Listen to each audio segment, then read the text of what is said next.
Assalamualaikum warahmatullahi wabarakatuh. Innal hamdalillah, segala puji bagi Allah Subhanahu wa taala. Nahmaduhu wa nasta'inuhu wa nastaghfiruh. Hanya kepadanya kita memuji, meminta pertolongan serta bertaubat dari dosa-dosa kita. Wa na'udzu billahi min syururi anfusina, dan hanya kepada Allah pula kita meminta agar dijauhkan dari keburukan-keburukan diri kita. Wa min sayyiati a'malina, dan dari dosa-dosa yang pernah kita lakukan. May yahdihillahu fala mudhillalah, barang siapa yang telah Allah berikan petunjuk maka tidak akan pernah sesat selamanya. Wa may yudlilhu fala hadiyalah, dan barang siapa yang telah Allah sesatkan maka tidak akan mendapatkan petunjuk selamanya. Asyhadu an la ilaha illallah wahdahu la syarikalah wa asyhadu anna Muhammadan abduhu wa rasuluh. Saya bersaksi tidak ada yang berhak disembah kecuali Allah, dan Muhammad benar-benar hamba juga utusannya. Qala Allah Ta'ala, Allah mengingatkan dalam kitabnya, Ya ayyuhalladzina amanu attaqullaha haqqa tuqatihi wa la tamutunna illa wa antum muslimun.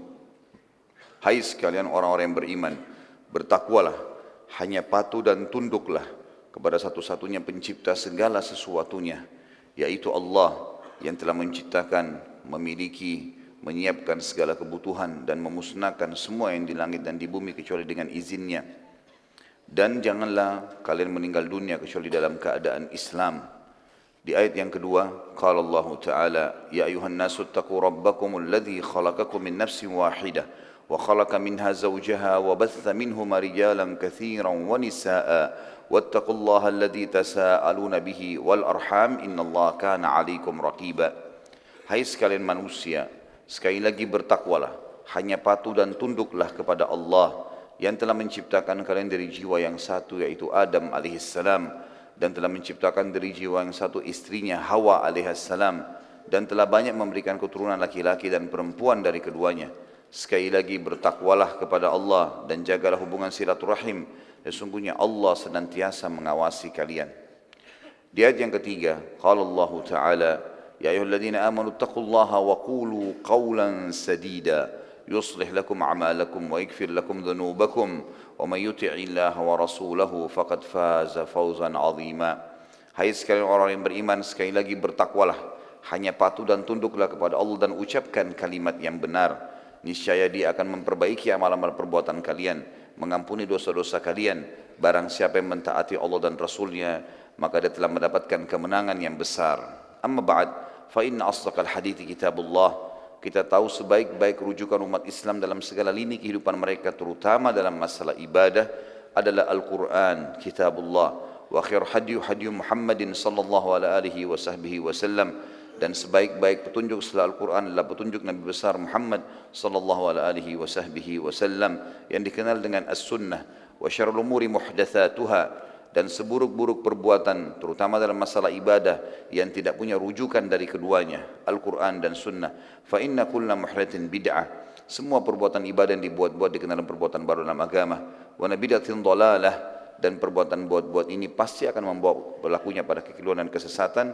Wa inna dhalalin finnar, dan semua kesesatan akan membawa pelakunya ke dalam api neraka. Apa yang baru kita bacakan tadi teman-teman sekalian adalah khutbah hajah. Baginda Nabi SAW tidak pernah khutbah Jumat, khutbah Id, momen-momen besar termasuk mengutus pasukan. Sebelum memberikan wasiatnya SAW, beliau selalu memulai dengan khutbah hajah, mengingatkan kaum muslimin kepada 3 ayat penting: bertakwa dan patuh tunduk kepada Allah, dan juga mengingatkan agar mereka selalu berpegang pada Al-Quran dan Sunnah, terutama dalam masalah ibadah, dan berhati-hati dari perbuatan bid'ah atau lawan daripada sunnah yang melakukan ibadah yang tidak ada rujukan dari wahyu Allah Subhanahu wa Ta'ala. Melanjutkan bahasan kita teman-teman sekalian, buku amalan yang mendatangkan rahmat Allah, dan kita masuk ke poin ke-7. Setelah poin sebelumnya kita membahas poin ke-6, masalah taubat, dan saya berikan sedikit review pada saat kita bahas poin ke-6 teman-teman sekalian. Kalau seseorang di antara kita sudah ada di lautan dan akan tenggelam, maka tidak ada yang menyelamatkan kecuali satu kapal misalnya, dan kapal ini kalau dia tidak segera naik di atasnya pasti tenggelam. Kapal ini taubat, kapal ini adalah taubat. Karena orang yang sedang terjerumus dalam dosa sebenarnya adalah orang yang sudah akan tenggelam dan dia akan meninggal dunia tanpa dia sadari. Ibaratnya seperti orang yang minum racun, tapi dia tidak sadar kalau racun itu berbahaya, tidak segera berobat, maka pasti dia akan mati. Taubat bisa kita ibaratkan kapal menyelamatkan seseorang yang akan tenggelam, obat yang akan menyembuhkan dari racun yang sedang dia minum, dan seterusnya apapun istilahnya. Yang penting taubat itu adalah password atau jalan keluar dari Allah yang sangat luar biasa. Bagaimana sang pencipta Allah memudahkan dengan itu semua kesalahannya dimaafkan. Plus lagi di akhirat bisa masuk ke dalam surga. Poin kita pada pagi ini insya Allah, semoga Allah berkati, adalah masalah takwa. Dan ini juga salah satu sebab kenapa tadi saya bacakan khutbah hajah. Takwa teman-teman sekalian, kalau kita ringkaskan tentu adalah patuh. Dan ini kata kunci juga yang penting sekali dalam kehidupan seorang muslim. Apa yang Allah dan Rasulnya halalkan, nikmati. Apa yang diperintahkan, kerjakan. Apa yang dilarang, jauhi. Itu ringkasnya takwa. Dan takwa memiliki banyak sekali manfaat. Banyak sekali. Saya pribadi dengan keterbatasan ilmu, saya coba melihat di Mu'jam Al-Fadl Quran, saya menemukan ada 226 fadilah takwa itu sendiri, atau kalimat takwa disebutkan oleh Allah dengan beragam macam termnya, muttaqin, muttaqun, ittaqu dan seterusnya. Semua itu kurang lebih 226 ayat. Dan tidak pernah teman-teman sekalian ada dalam Al-Quran satu ibadah yang jumlah ayatnya sebanyak ini. Jadi saking pentingnya seseorang itu bertakwa, dan banyak sekali fadilah. Di antara fadilahnya yang paling jelas bisa kita ambil adalah misal dalam surah At-Talaq, surah nomor 65 ayat 2 sampai ayat 5. Ayat 2 sampai ayat 5. Di akhir ayat 2 surah At-Talaq, A'udzu billahi minasyaitonir rajim. Di akhir ayatnya, wa may yattaqillaha yaj'al lahu makhraja. Siapa yang bertakwa kepada Allah, maka Allah akan berikan kepadanya makhraja. Dan makhraja artinya jalan keluar yang sangat luas untuk kehidupannya. Makanya tangga-tangga jalan darurat di dalam bahasa Arab, di hotel-hotel misalnya kalau kita lagi umrah di Mekah sama Madinah, tulisannya begitu, mim kha ra jim, makhraj. Ya, biasanya orang bahasa Inggris exit atau apalah, tangga darurat dalam bahasa Indonesia. Yang jelas digunakan ini oleh orang Arab makhraj. Dan juga orang Arab membahasakan makhraj ini kalau ada orang yang sempit sekali jalan, tubuhnya nggak bisa bergerak, kemudian dia bisa berlari mendapatkan sebuah lapangan yang luas. Transisi dari tempat yang sempit ke tempat yang luas namanya makhraj. Dan Allah menggunakan dengan kemahamurahannya dan kesuciannya kalimat ini, wa may yattaqillaha yaj'al lahu makhraja. Siapa yang bertakwa kepada Allah, maka Allah akan berikan kepadanya makhraja. Kata para ulama tafsir, makhraja min kulli farjin wa min kulli hammin wa min kulli ghammin. Jalan keluar dari setiap kesedihan, permasalahan, kesulitan, apa saja, dunia dan juga akhirat. Lalu ayat 3-nya surah Talaq, Allah mengatakan wa yarzuqhu min haitsu la yahtasib, dan Allah akan berikan kepadanya rezeki dari tempat-tempat yang ia tidak sangka. Artinya akan selalu datang hal-hal yang memenuhi kebutuhannya. Di ayat 4-nya, di akhir ayat 4, kita ambil saksi bahasan saja. Wa may yattaqillaha yaj'al min amrihi yusra. Siapa yang bertakwa kepada Allah, Allah akan mudahkan urusan-urusannya. Sebagian ulama tafsir mengatakan ayat 4 ini dalam surah At-Talaq sangat berhubungan dengan ayat 2-nya. Ayat 2-nya tadi pada saat Allah mengatakan makhraja, jalan keluar. Tapi belum dirincikan pada saat itu seperti apa makhrajanya. Misal ada orang mau sembuh dari penyakit tapi melalui operasi misalnya. Itu juga makhraj, tetapi masih melalui prosesi operasi misalnya. Dia mau usaha, dia harus hutang dulu misalnya. Maka itu juga makhraj, tapi belum yusra. Di ayat keempat dipastikan, wa may yattaqillaha yaj'al min amrihi yusra, artinya dimudahkan itu. Tanpa operasi bisa sembuh, tanpa hutang bisa usaha. Kemudian ayat kelimanya Allah mengatakan, wa may yattaqillaha yukaffir anhu sayyi'atihi wa yu'zim lahu ajra. Dan siapa yang bertakwa kepada Allah, Allah akan lipat gandakan pahalanya dan Allah akan bersihkan dosa-dosanya. Allah akan bersihkan dosa-dosanya dan Allah akan lipat gandakan pahalanya. Artinya semua kesalahannya akan dimaafkan. Ini kata ulama tafsir sesuai dengan sabda Nabi alaihi salatu wassalam, wa atbi'is sayyi'atal hasanah tamhuha. Selalulah tutupi semua kesalahanmu yang lalu-lalu dengan amal-amal saleh, maka amal saleh itu akan membersihkannya. Dan kita tahu hampir semua perbuatan amal saleh dalam Islam akan membersihkan kesalahan-kesalahan. Wudu, sedekah, bakti dengan orang tua, apa saja ibadah yang kita lakukan, walaupun kita tidak niatkan untuk membersihkan dosa, dengan sendirinya dia akan membersihkan. Dengan sendirinya dia akan membersihkan. Dan kita tahu puncaknya surga yang dikejar setiap orang beriman, tempat yang abadi, tempat yang nikmat. Tidak ada masa tua, tidak ada masa anak-anak lagi, semuanya umur 33 tahun, semuanya sehat. Kata Nabi SAW, orang yang masuk surga tidak lagi beringus, tidak lagi meludah, ya, tidak lagi buang air kecil, tidak lagi buang air besar. Ya, umur mereka semuanya sama 33 tahun. Ya. Dalam riwayat lain dikatakan tidak ada seorang pun yang meninggal, ya, baik itu masih kecil ataupun sudah tua, kecuali akan dibangkitkan umur 33 tahun. Dan postur tubuh mereka seperti Adam alaihissalam, 60 siku ke langit atau 27,5 meter. Surga abadi. Dan Allah sebutkan dalam surah Al-Imran, surah nomor 3, 133, A'udzu billahi minasyaitonir rajim, wasari'u ila maghfiratin min rabbikum wa jannatin arduha as-samawati wal ard uiddat lil muttaqin. Berlumba-lumbalah kalian kepada pengampunan Tuhan kalian, segera minta maaf dan jadilah orang baik dan kejarlah surga. Selalu beramal saleh supaya masuk ke dalam surga itu, yang luasnya seluas langit dan bumi, hanya dijanjikan untuk orang-orang yang bertakwa. Jadi takwa memang memiliki banyak sekali. Ini baru sebagian kecil dari 200 sekian ayat. Diberikan jalan keluar, diberikan rezeki, dimudahkan jalan keluarnya itu, dibersihkan dosa-dosanya, dilipat gandakan pahalanya, dimasukkan ke dalam surga. Ini aja baru 5 yang disebutkan. Belum yang lainnya yang sangat luar biasa besarnya fadilah takwa itu sendiri. Orang-orang yang bertakwa teman-teman sekalian akan mengundang rahmatnya Allah. Allah akan terus memberikan kepada dia karunia-Nya. Kalau kita ibaratkan misalnya orang kerja di perusahaan, pegawai yang patuh, ya, pegawai yang patuh, pegawai yang rajin, pegawai yang selalu mengerjakan pekerjaan yang diinstruksikan, tentu akan disenangi oleh pemilik perusahaan. Sederhananya begitu. Gajinya, bonusnya dia akan dapat semua. Dan mudah sekali, enggak usah tambah-tambah pekerjaan. Pekerjaan yang sudah diperintahkan oleh perusahaan itu saja dikerjakan. Udah. Walaupun kita merasa itu mudah, ya sudah itu saja, sudah cukup. Karena itu tugas kita. Enggak usah ditambah dengan yang lainnya. Begitulah mudahnya agama. Kerjakan apa yang diperintahkan, tinggalkan apa yang dilarang, enggak usah ditambah lagi. Udah cukup. Gitu. Maka dia sudah masuk dalam kategori orang-orang yang bertakwa. Penulis mengangkat dalil yang pertama. Tentu tadi itu kronologis pembukaan dari saya. Kita akan baca bukunya. Beliau mengangkat dalil pertama surah Al-A'raf ayat 63. Al-A'raf 63. A'udzu billahi minasyaitonir rajim. Beliau mengatakan Allah yang maha suci dan maha tinggi berfirman lewat lisan Nabi Nuh alaihissalam.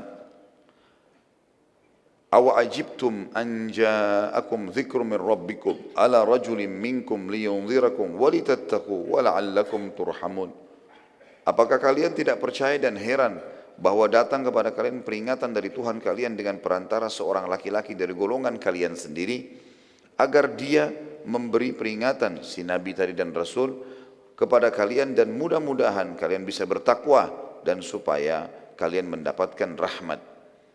Dalam ayat ini Allah menggabungkan antara tujuan diutusnya Rasul agar kita bertakwa, agar kita mengetahui mana yang boleh, mana tidak boleh, lalu kita patuhi itu.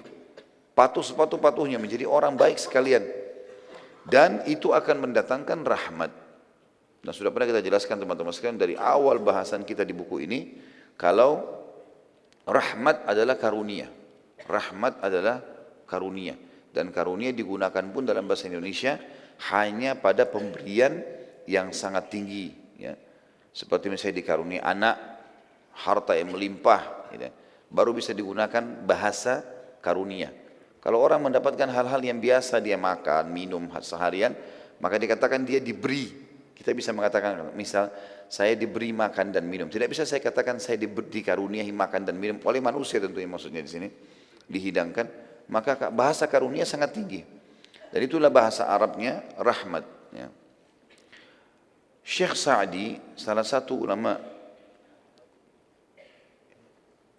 tafsir yang mengatakan makna dari firman Allah liyunzirakum walitattaqu wa la'allakum turhamun, agar Rasul tersebut memberikan peringatan kepada kalian dan kalian bertakwa serta kalian akan mendapatkan rahmat Allah, agar dia memberi peringatan kepadamu dan mudah-mudahan kamu bertakwa dan supaya kamu mendapat rahmat, yakni agar dia memberi peringatan para nabi tersebut kepada kalian dari azab yang pedih dan melakukan sebab-sebab yang menyelamatkan berupa melakukan ketakwaan kepada Allah baik zahir maupun batin. Dengan itulah mereka mendapatkan rahmat Allah yang luas. Dalil yang kedua, surah Al-A'raf 156. Surah Al-A'raf 156. A'udzu billahi minasyaitonir rajim. Potongan ayat ini, qala adzabi usibu bihi man asya wa rahmati wasi'at kulla syai'. فسأكتبها للذين يتقون ويؤتون الزكاة والذين هم بآياتنا يؤمنون. Allah berfirman, siksaku akan kutimpakan kepada siapa yang aku kehendaki dan rahmatku meliputi segala sesuatunya. Maka akan aku tetapkan rahmatku hanya untuk orang-orang yang bertakwa, yang menunaikan zakat dan orang-orang yang beriman kepada ayat-ayat kami. Al-Allamah Sa'di, Syekh Sa'di juga tadi diangkat oleh penulis, ini tentu salah satu ulama yang hidup di kurang lebih mungkin sekitar 200-300 tahun yang lalu beliau meninggal dunia. Bukunya, karya tulisnya cukup banyak ya. Beliau mengatakan bahwasanya qala adzabi usibu bihi man asya, makna firman Allah, siksaku aku timpakan kepada siapa saja yang aku kehendaki, yaitu dari kalangan orang-orang yang celaka, yang berpaling dari melakukan sebab-sebab. Jadi mereka sudah tahu, datang informasi kepada yang bisa bertanya mana boleh, mak boleh. Tambah lagi Allah subhanahu wa ta'ala memberikan perasaan jenuh, perasaan takut, ya, perasaan sempit, ya, hidup itu dan dadahnya terasa sempit bila orang melakukan dosa apa saja dosa dilakukan, dia merasa terganggu dengan itu. Itu peringatan-peringatan dari Allah. Kalau dia lakukan maka akan menjadi penyebab datangnya azabnya Allah. Wa rahmati wasi'at kulla syai'. Sementara tafsir dari dan rahmatku meliputi segala sesuatunya, maksudnya dari alam atas sampai alam bawah. Orang yang berbakti dan orang yang durhaka, mukmin dan kafir. Artinya rahmatku tetap akan aku berikan makanan, minuman, pakaian, segala macam ya, kepada orang beriman dan orang kafir. Tetapi orang-orang kafir akan ujungnya akan ke neraka sebagaimana diperingatkan dalam ayat-ayat yang lain. Dan orang yang bertakwa akan diberikan kepada orang-orang yang bertakwa akan diberikan seluruh fasilitas. Sebagaimana perkataan Allah juga setelahnya tentunya. Kata beliau, tidak ada satu makhluk pun melainkan rahmat Allah telah sampai kepadanya. Karunia dan anugerahnya meliputinya. Akan tetapi rahmat bersifat khusus yang berimplikasi kepada kebahagiaan dunia akhirat bukan untuk semua orang. Karena dia berfirman, fasa'aktubuha lilladzina yattaqun. Aku akan tetapkan rahmatku non-stop, selalu saja ada, tidak pernah kurang, tidak pernah aku angkat, tidak pernah aku kurangi untuk orang-orang yang bertakwa, yaitu yang meninggalkan maksiat baik kecil maupun besar. Dan firman Allah, wa yu'tunaz zakah, dan menunaikan zakat yang diwajibkan kepada orang-orang yang berhak menerimanya. Kemudian potongan ayat terakhir, walladzina hum biayatina yu'minun, dan orang yang beriman kepada ayat-ayat kami. Di antara kesempurnaan iman kepada ayat-ayat Allah ialah mengetahui maknanya dan mengamalkan konsekuensinya. Termasuk di antaranya mengikuti Nabi alaihi salatu wassalam secara zahir dan batin mengenai pokok-pokok agama dan cabang-cabangnya. Inilah poin ketujuh tentang masalah hal yang mendatangkan rahmat Allah, yaitu ketakwaan. Ketakwaan. Dan teman-teman sekalian, patuh kepada Allah itu punya kenikmatan. Sangat nikmat dan sangat enak. Seperti kasus orang duduk di majelis ilmu, enak, nikmat. Orang sholat, orang puasa, apa saja yang kita kerjakan, ada kenikmatan dalam ibadah. Satu-satunya kata para ulama, orang yang belum maksimal menikmati ibadahnya adalah orang yang setengah-setengah dalam ibadah itu.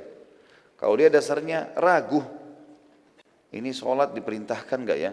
Zakat ini nanti bisa mendatangkan rezeki atau tidak ya? Maka dia tidak bisa maksimal mendapatkannya. Karena memang dia harus di sini. Orang yang betul-betul serius dalam mengerjakan satu perbuatan, dia akan mendapatkan hasilnya. Pepatah bahasa Arab menyebutkan man jadda wajad. Siapa yang berusaha dia pasti akan dapat. Minimal mendapatkan sebagian dari apa yang dia jadikan sebagai targetnya. Dan Allah Subhanahu wa taala juga berfirman dalam ayat lain, A'udzu billahi minasyaitonir rajim walladzina jahadu fina lanahdiyannahum subulana. Orang-orang yang berusaha menuju ke jalan kami, kami pasti akan mudahkan jalan-jalan menuju ke kami. Yang kedelapan teman-teman sekalian adalah sabar ketika mendapatkan musibah. Sabar ada 3 macam dalam Islam. Tentu sabar itu definisinya menerima takdir Allah dan ikhtiar mencari jalan keluar. Ini sudah sering saya kasih contoh kalau masih ingat. Kalau kita bangun tidur pagi hari kemudian flu, ya, maka sabar. Bagaimana cara sabarnya?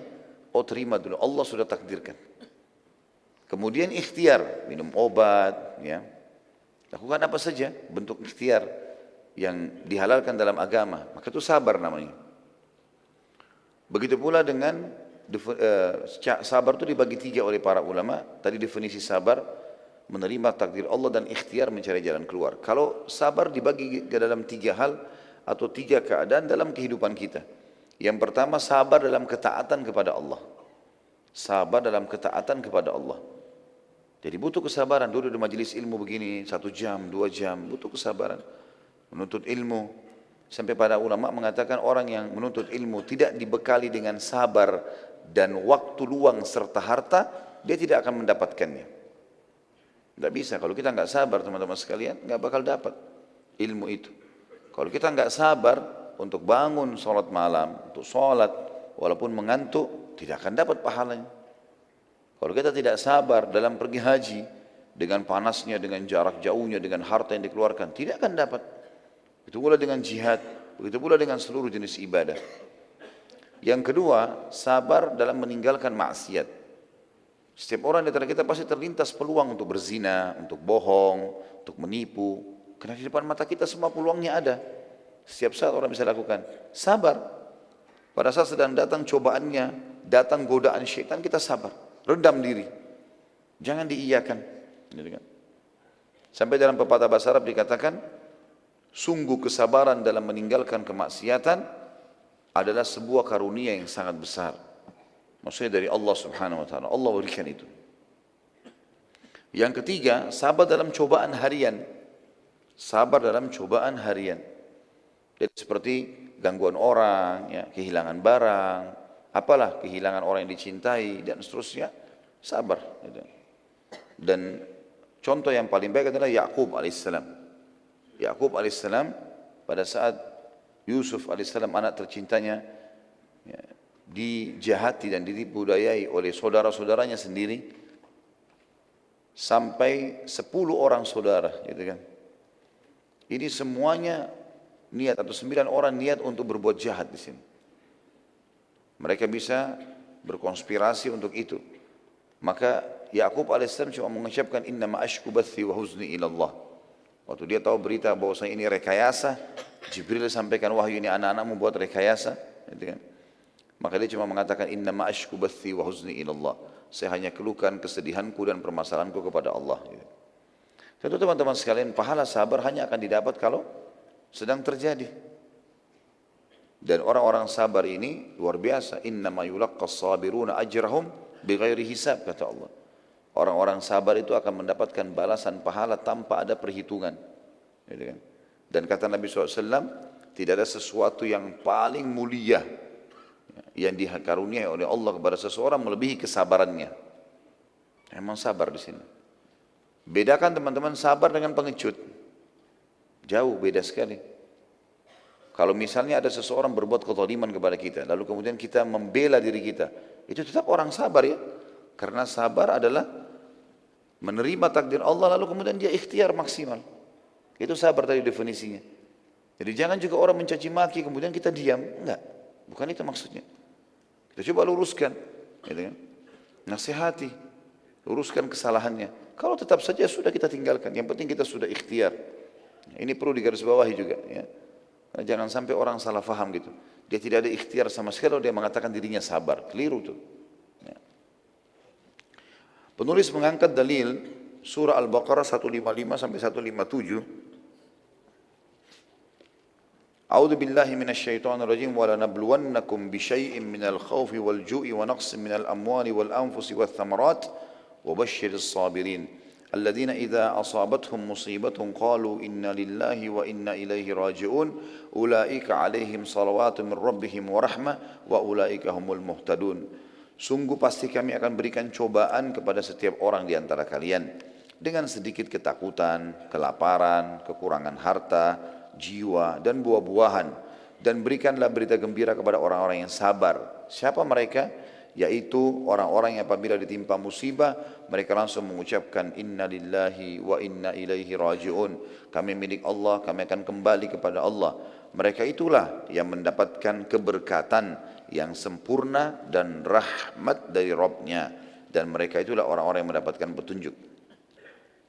Kembali lagi Syekh Sa'di rahimahullah, salah satu ahli tafsir, berkata, Allah mengabarkan bahwa sudah pasti dia akan menguji para hambanya dengan berbagai ujian, agar menjadi jelas siapa yang benar dan siapa yang dusta dengan imannya, siapa yang berkeluh kesah dan siapa yang bersabar.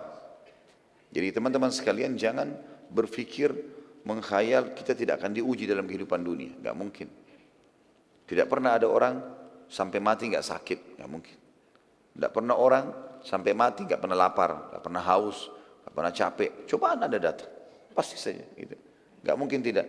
Tidak pernah orang di antara kita hidup kemudian tidak dicaci maki oleh orang atau tidak dihina. Karena Rasulullah SAW manusia yang terbaik pun dihina, dicaci maki. Tidak mungkin orang di antara kita tidak punya permasalahan dalam kehidupannya, dalam rumah tangganya, dengan anak-anaknya. Rasulullah SAW mengalami itu. Gitu kan? Jadi ada semuanya. Cuma bagaimana caranya kita sabar. Tentu teman-teman sekalian, puncak daripada pahala sabar adalah seseorang tidak berkeluh kesah kecuali kepada Allah dan ahlinya. Allah dan ahlinya. Jadi dia mengeluh kepada Allah SWT tentang musibah yang sedang datang, kemudian dia menanyakan orang-orang yang bijak, yang kira-kira memang ahlinya di situ. Misalnya dia sakit, dia konsul sama dokter. Boleh dia berkeluh kesah. Ditanya apa sakit? Oh, dada saya yang sakit, punggung saya yang sakit. Harus dia sampaikan. Ini boleh karena ahlinya. Tapi kalau semua orang, jangan.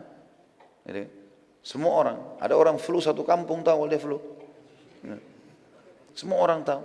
Untuk apa ini? Saya flu semuanya. Sabar ya. Kalau ahlinya silahkan. Kalau enggak, apa gunanya kita ngomong sama dia? Enggak ada manfaatnya. Hanya akan mengurangi kadar pahala saja. Hanya akan mengurangi kadar pahalanya. Ini adalah sunnatullah, kata beliau, para hambanya, kepada para hambanya. Karena sekiranya kegembiraan terus diperoleh orang-orang yang beriman dan mereka tidak menerima satu ujian pun, niscaya akan terjadi percampuran yang notabene-nya adalah kerusakan. Jadi kalau orang tidak pernah sakit, dia tidak tahu nilainya kesehatan. Kalau dia tidak pernah melalui kehilangan, dia tidak tahu bagaimana menghadapi atau mensyukuri nikmat yang sedang ada itu. Seterusnya. Bukankah kita akan lebih tahu nikmatnya minum air dingin pada saat kita sedang meriang?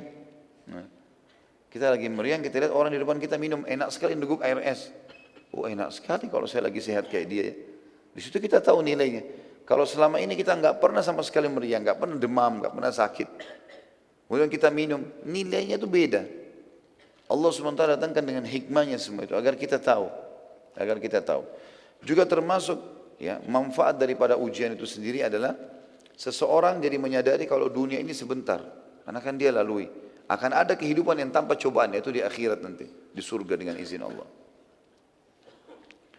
Lalu dikatakan, namun kebijaksanaan Allah menetapkan untuk memisahkan ahli kebaikan dan ahli keburukan.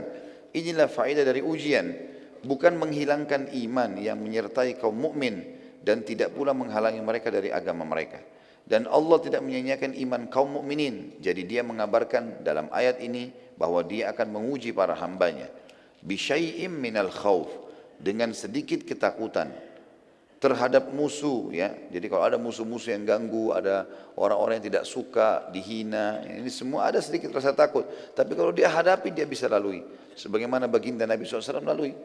Ada cacian, ada segala macam penyihir lah, penyamun lah, pendusta lah. Bayangkan kalau kita menjadi Nabi SAW lagi berdakwah, jalan, terus kemudian pamannya sendiri di belakang. Ya, Abu Lahab keliling ikut mengatakan, Ini orang ponakan saya lebih tahu dia pendusta. Saya nggak bisa bayangkan itu. Bagaimana kalau saya lagi ceramah, ada paman saya di belakang lalu mengatakan jangan percaya orang ini. Saya lebih tahu dia. Kan masalah itu. Ya. Tapi Nabi SAW sabar. Bagaimana ada sebagian da'i yang tidak bisa sabar. Sedikit saja telat, ya, sedikit saja jamaahnya tidak datang atau jumlahnya sedikit atau mungkin apa sajalah alasannya. Ya. Ada yang bicara dengan dia sesuatu atau menghinanya atau lalu kemudian dia tidak sabar. Kemudian langsung saja emosional, langsung tinggalkan masjid, langsung segala macam. Allah mengatakan dalam Al-Quran kepada Nabi SAW, A'udzu billahi minasyaitonir rajim, walau kunta faddan ghalidhal qalbi lam faddu min hawlik fa'fu wasfahu. Ya.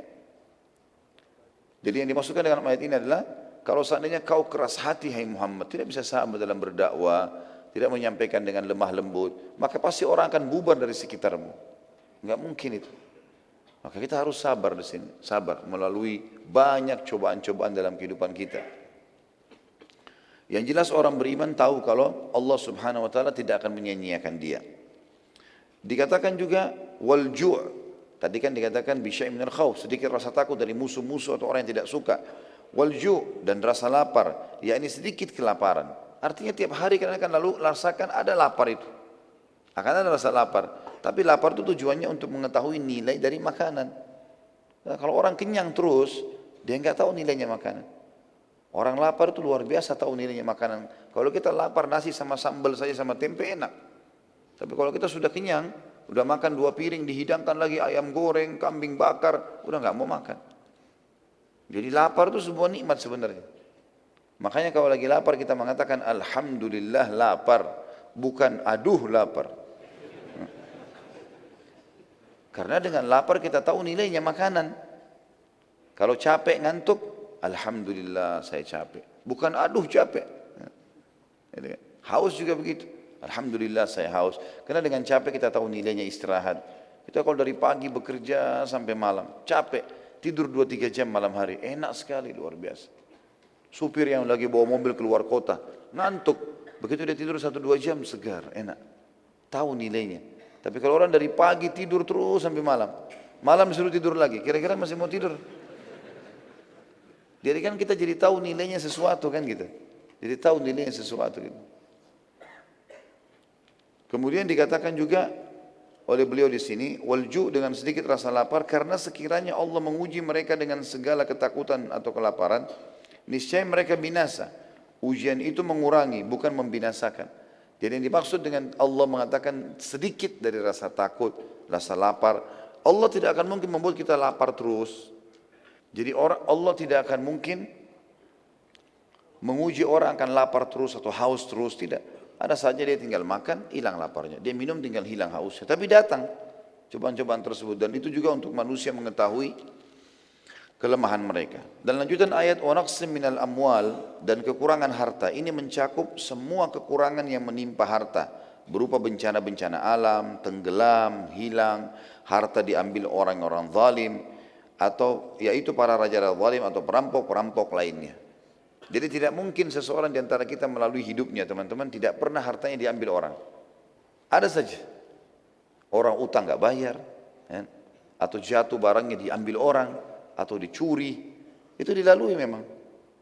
Dengan cara seperti itu kita jadi tahu punya pengalaman hidup dan tahu nilainya barang itu. Biasa orang teledor, ya, HP-nya taruh sembarangan, tapi begitu hilang baru dia tahu nilainya. Maka dengan hilang itu dia harus ambil pelajaran, terutama orang beriman. Sebagaimana sabda Nabi SAW, la yaldagul mu'min fi juhri marratain. Tidak boleh orang mukmin masuk ke lubang 2 kali. Sudah jatuh di situ kemarin, jangan ulangi lagi. Sudah pengalaman, lebih hati-hati. Saya subhanallah pernah jalan, naik motor waktu itu pergi taklim di Jakarta. Ada terowongan saya masuk, sebenarnya tidak terlalu cepat sih. Tapi HP saya taruh di kantong depan, jatuh. Di jalan raya, pecah bagian belakangnya gitu. Saya mampir, saya ambil. Saya jadikan pelajaran, subhanallah. Ini tadi berarti tidak boleh taruh HP di depan, harus taruh di kantong tempat aman, itu kan. Dan juga sebagai pelajaran muhasabah. Mungkin ada kesalahan-kesalahan saya lakukan dengan HP ini misalnya. Jadi kita jadikan sebagai bahan muhasabah. Begitulah semestinya orang beriman. Dikatakan wal anfus, ya, lanjutan ayatnya, dan kekurangan jiwa, yakni perginya orang-orang yang dicintai seperti anak, kerabat, sahabat, dan berbagai penyakit yang menimpa tubuh hamba atau tubuh orang-orang yang dicintai. Kemudian wathamarat, dan juga hasil dari panen buah-buahan, yakni biji-bijian, buah kurma, dan semua pohon serta sayur-sayuran dengan cuaca dingin, kebakaran atau penyakit-penyakit alam berupa hama belalang dan semisalnya. Enggak mungkin ada orang punya kebun, enggak pernah selalu panen maksimal, enggak mungkin. Enggak normal itu. Atau ada perusahaan untung terus, enggak pernah ada turunnya, enggak mungkin. Itu sudah sunnatullah. Kalau kita faham ini sunnatullah teman-teman, ini pasti akan terjadi dengan hikmah Allah. Pada saat kita sehat, kita pasti akan sakit. Pada saat kita muda, kita pasti akan tua. Pada saat siang datang, malam akan datang. Pada saat kita kuat, ada saatnya kita lemah. Pada saat kita untung, ada saatnya kita rugi. Kita akan siap menghadapi kehidupan. Karena ini sunnatullah, nggak bisa dipungkiri. Jadi jangan antum bilang, oh saya kalau sudah beriman berarti saya tidak akan ada cobaan. Enggak, cobaan akan datang. Justru cobaan itu fungsinya untuk meninggikan derajat, memberikan pengalaman-pengalaman hidup. Kita jadi kuat dalam melalui kehidupan ini. Seperti itulah. Kata beliau, perkara-perkara ini pasti terjadi karena Allah yang Maha Tahu telah mengabarkannya, maka semua terjadi sebagaimana yang telah diberitakannya. Kelebihannya orang beriman diberikan jalan keluar, solusinya sederhana, sabar.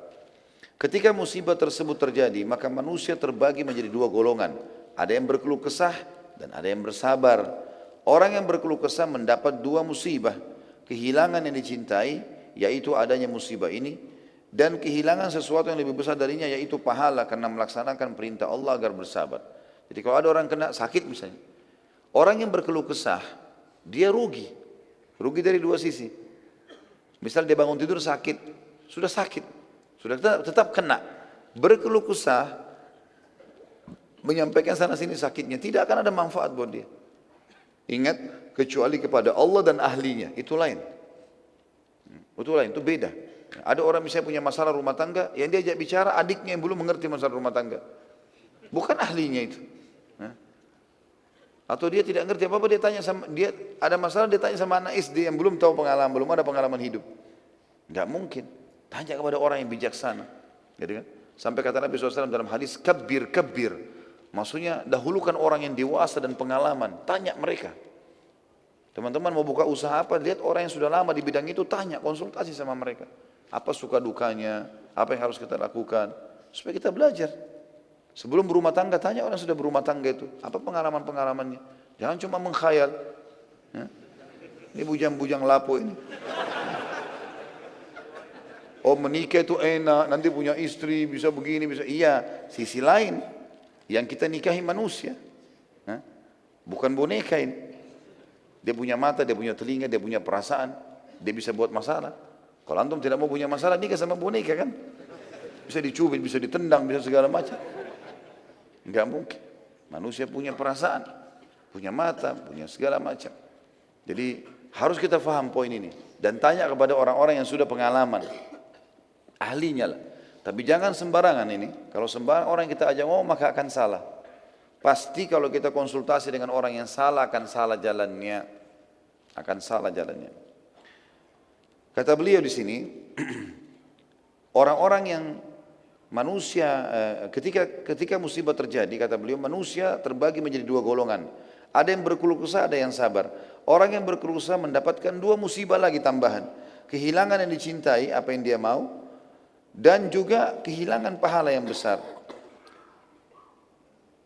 yang semestinya dia bisa dapatkan karena bersabar. Ia mendapatkan kerugian dan terhalang mendapatkan rahmat. Keimanannya berkurang, kehilangan kesabaran, kehilangan ridho dan syukur, serta ia mendapatkan murka yang menunjukkan kekurangan yang keterlaluan. Umar bin Khattab sempat mengatakan, teman-teman sekalian, siapapun yang tertimpa musibah, kemudian dia terima takdir Allah itu, lalu dia ikhtiar, maka dia akan bahagia. Karena mau tidak mau, musibah itu sudah terjadi. Sementara orang yang tidak menerimanya, dia akan rugi. Dadanya akan sempit, hidupnya akan susah. Karena tetap musibah akan datang. Bukan berarti kita kalau bangun tidur sakit, kemudian tiba-tiba sakitnya sembuh dengan keluh kesah. Kenapa ya? Tetap aja sama. Maka solusi yang terdekat adalah sabar. Sabar. Sebagian ahli mengadakan penelitian, ternyata orang bersabar itu, dia seperti meredam seluruh otot-otot dan urat-urat sarafnya yang tadinya menjadi emosi dan marah, ya, karena ada sesuatu cobaan yang sedang datang, misal barangnya diambil orang, misal dia dihina orang, kan kita jadi emosi ya. Nah sekarang kalau dia redam itu, sebenarnya dia sedang meredam otot-otot dan urat-urat sarafnya, dan itu akan memberikan kesehatan, ya, akan memberikan ketenangan jiwa.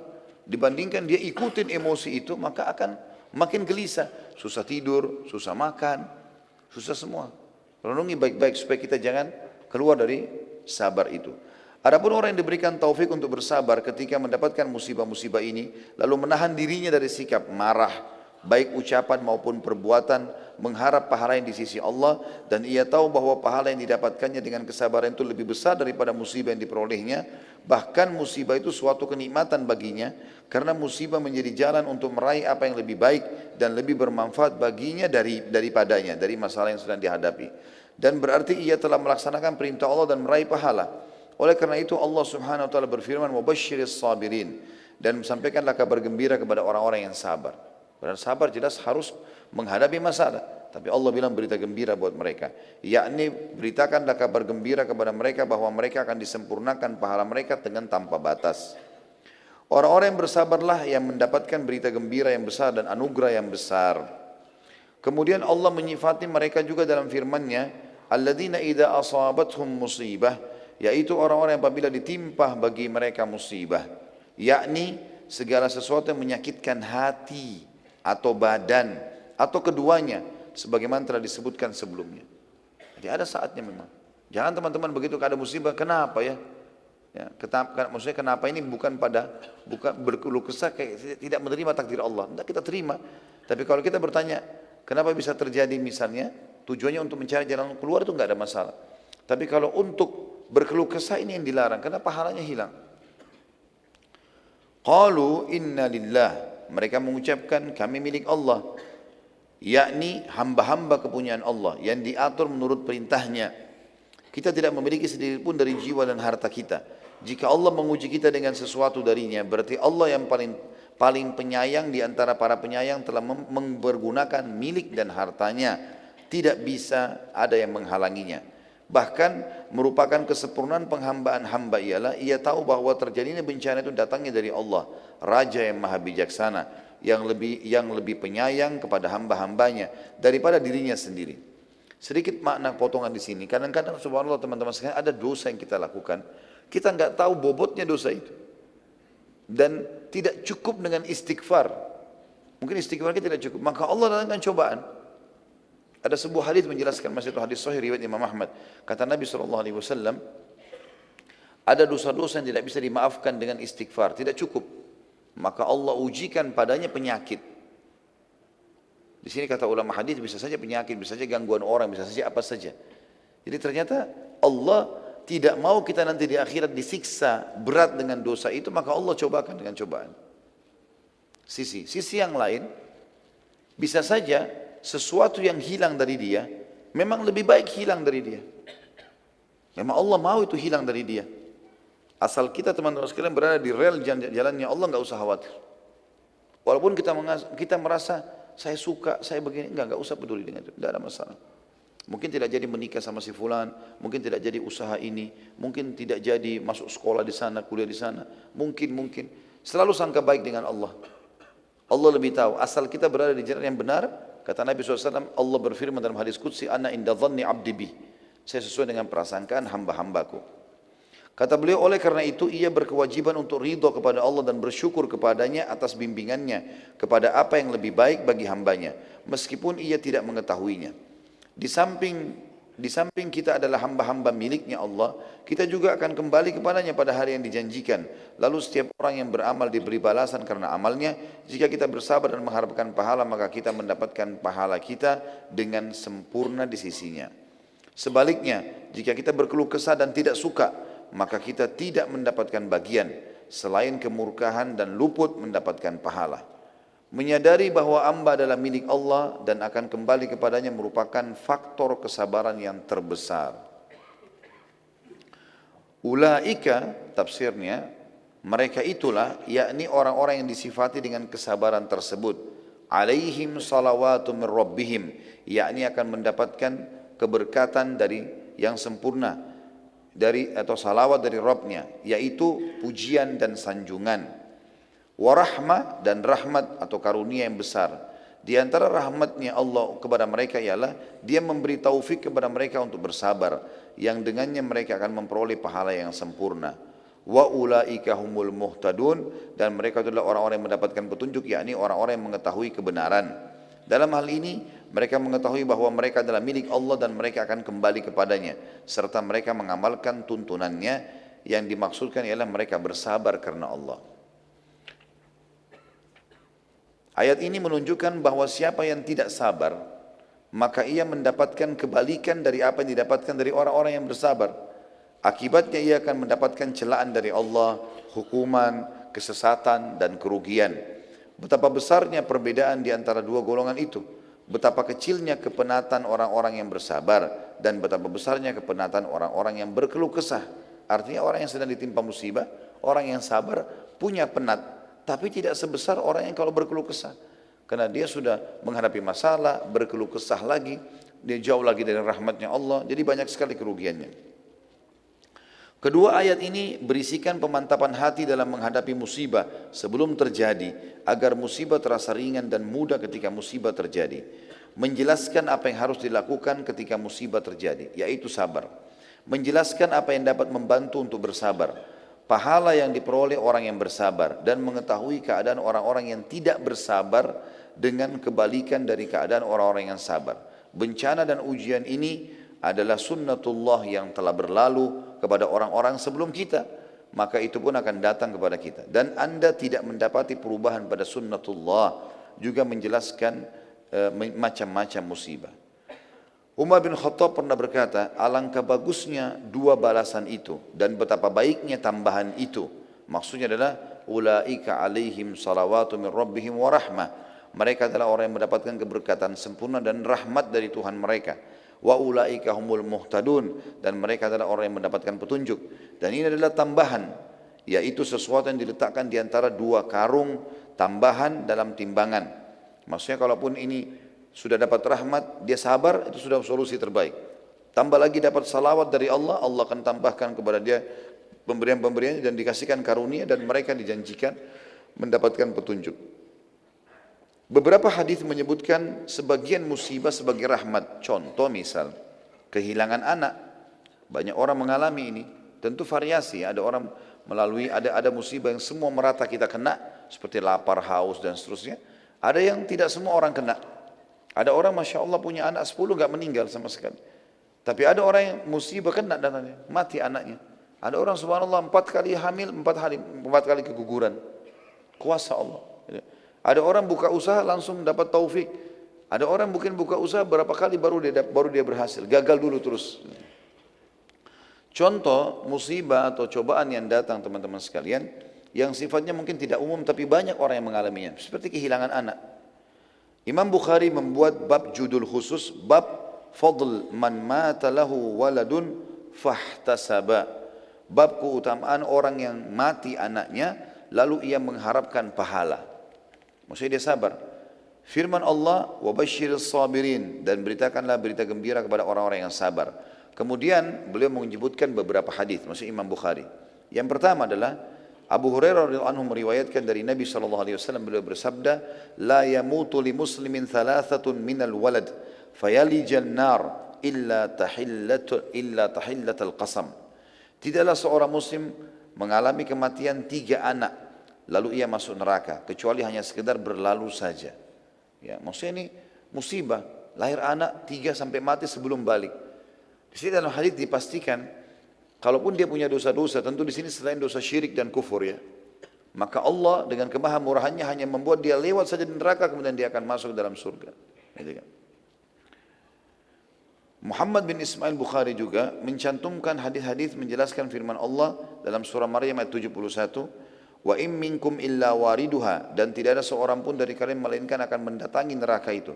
Maryam 71. Hadisnya beliau angkat, Abu Hurairah radhiyallahu anhu meriwayatkan Rasulullah SAW bersabda kepada kaum wanita Ansar, pada saat menafsirkan ayat ini juga, la yamutu li ihdakunna thalathatun minal waladi fatahtasibah illa dakhalatil jannah faqalat imra'atun minhunna aw ithnaini ya Rasulullah qala aw ithnain.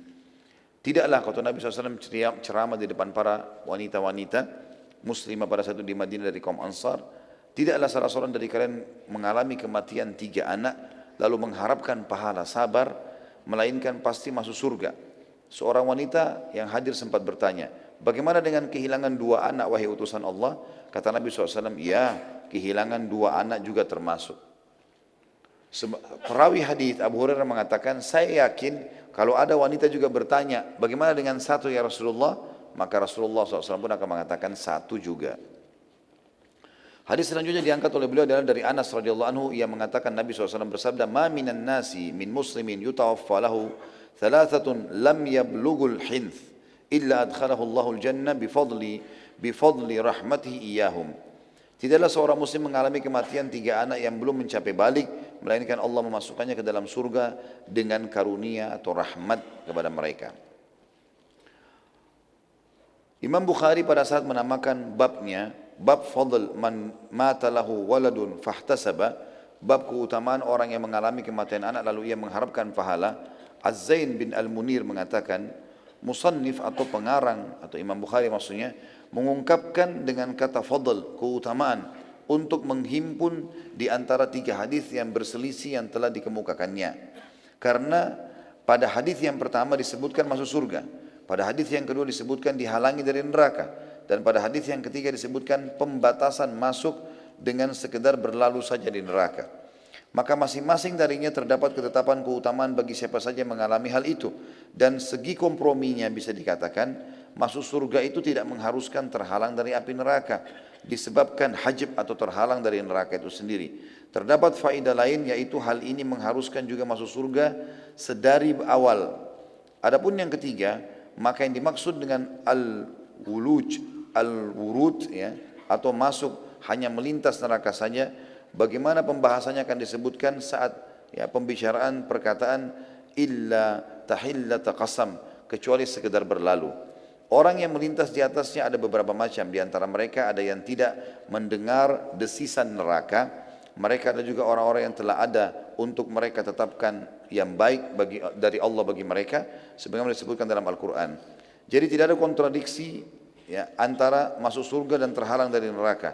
Bukhari juga mengungkapkan dengan perkataannya walad atau anak, karena ini mencakup 1 anak atau lebih. Meskipun bab ini telah dibatasi dengan 3 atau 2 anak, akan tapi pada sebagian jalur riwayat disebutkan juga 1 anak masuk di dalamnya. Jadi hadis ini tidak ada sama sekali permasalahan atau persisian antara mereka. Artinya ada orang tergantung kadar kesabarannya. Mungkin dengan sabar maka Allah SWT akan berikan kepada mereka bisa masuk surga langsung karena luar biasa cobaan yang datang dan kadar sabarnya tinggi, atau dia dilewatkan di api neraka karena masih banyak dosanya karena kadar sabarnya juga lebih rendah daripada yang pertama. Dan juga ada orang subhanallah yang sudah langsung diselamatkan dari api neraka oleh anak-anaknya tadi atau dalam musibah yang sedang menimpanya tanpa hisab. Kemudian diangkat oleh beliau, dikatakan juga musannif atau Bukhari mengangkat hadis dari Abu Hurairah secara marfu. Yaqulullahu ta'ala, ma li 'abdil mu'min indi jazaa'un illa idza kabattu safiyatu min ahli dunya thumma ihtasab illa al-jannah. Allah berfirman dalam hadis qudsi, tidaklah hambaku yang beriman memiliki pahala di sisiku ketika aku wafatkan orang yang dicintainya dari ahli dunia, kemudian ia berharap pahala melainkan surga. Ibnu Hibban juga meriwayatkan, saya coba ringkaskan ya, karena ini di bab 8 ini kayaknya cukup panjang, atau di poin 8. Ibnu Hibban meriwayatkan dan Nasai bahwasanya Anas radhiyallahu anhu secara marfu meriwayatkan, man ihtasaba min sulbi thalathan dakhala jannah, barang siapa yang mengharap pahala karena kehilangan anak ya 3, maka ia pasti masuk surga. Dan tidak ada perselisihan antara hadis ini dengan hadis yang menyebutkan juga 2 ataupun 1 orang. Tetapi yang dimaksud adalah makin banyak cobaan yang datang, kalau sampai 3 anak beda dengan kalau cuma 1 anak yang meninggal, karena lebih berat gitu kan.